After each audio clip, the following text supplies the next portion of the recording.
Hello, friends. Many people ask me to say a few words about WPS and PQ. Now, what is WPS? Before a production welding starts, you have to qualify the procedure to make sure that the joint has a desired strength and a guarantee that it will perform satisfactorily while in.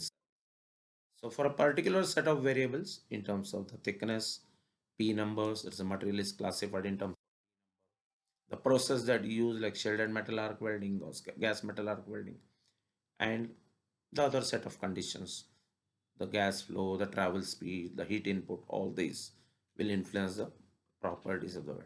So we make a procedure first that we list out these variables that are going to use during the qualification.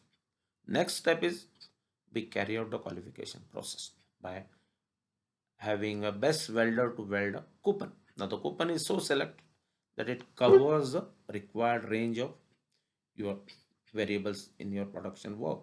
That means the thickness range. Make sure the your coupon does cover this thickness range, or else you may have to go for more than one coupons. More than one coupon may be needed. And once you weld this coupon, obviously by best welder, because there is a gamble, because I have to presume that a welder is the best, because procedure qualification coupon shouldn't fail because of the skill of the welder, because the purpose will be defeated. Our main interest is we are testing the procedure, the joint guarantee, the compatibility of the base metal, weld metal, and the process, assuming that the welder is the best. So you have to select the best welder in your facility.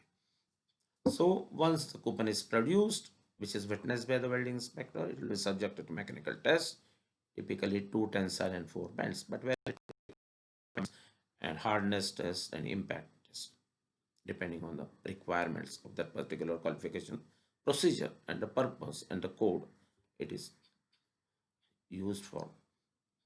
So once the procedure stands qualified, if you are satisfactory tensile result, the minimum specified tensile strength, if it is same or more than the minimum specified tensile strength of the base metal, the procedure gets qualified.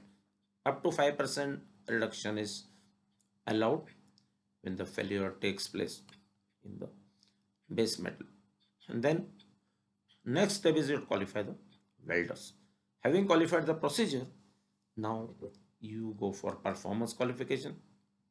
So you use the qualification for welders, making them weld the test coupons to cover the range of variables under which the welder should weld. Now the performance variables are different as per the procedure. Some of them are common, like base metal is common, process is common, P number is common, F number is common, but also position is an essential variable, which is not in procedure. So likewise, you can also see the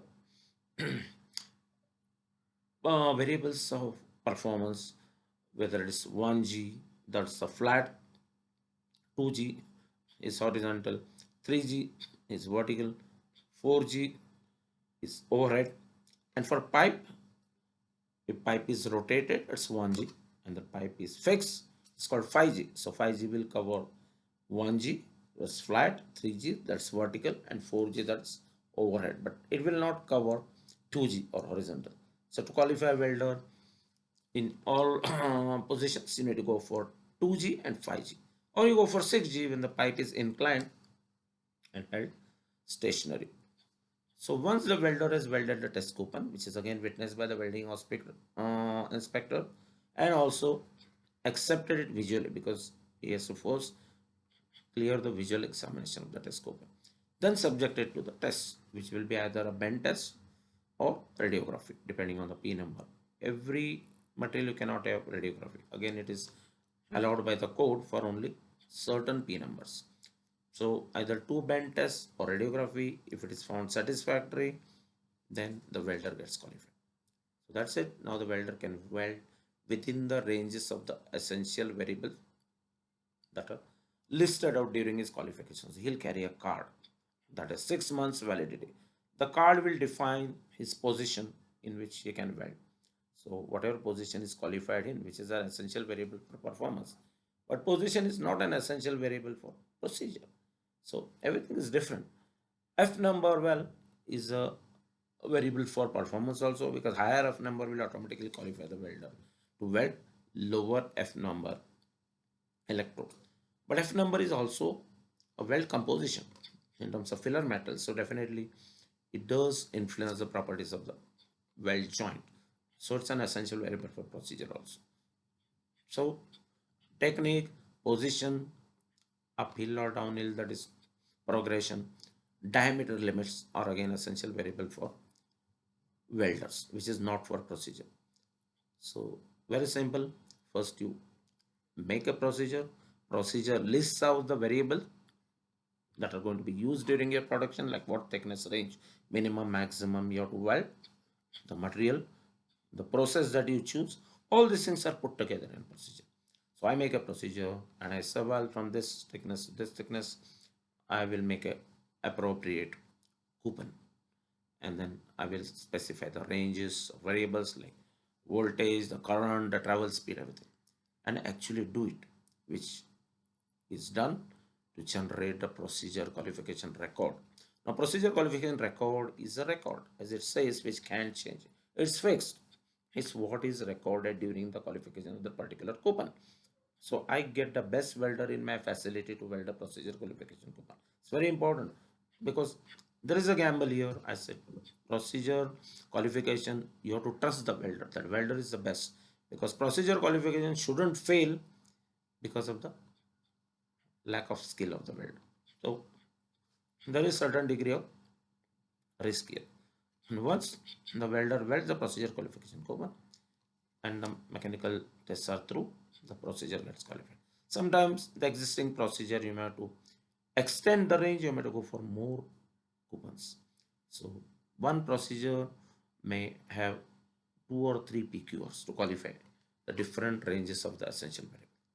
So you understood the basics now before any production welding is started, and any code that you use like ASME section 9 or is AWSD 1.1 if it is structural welding code for bridges or structures, or B31.3 or ASME section 8 division 1 for pressure vessels, you have to have necessary procedure in place, and the procedure should be qualified by generating a PQR, and then it follows the performance qualification where you generate WPQ.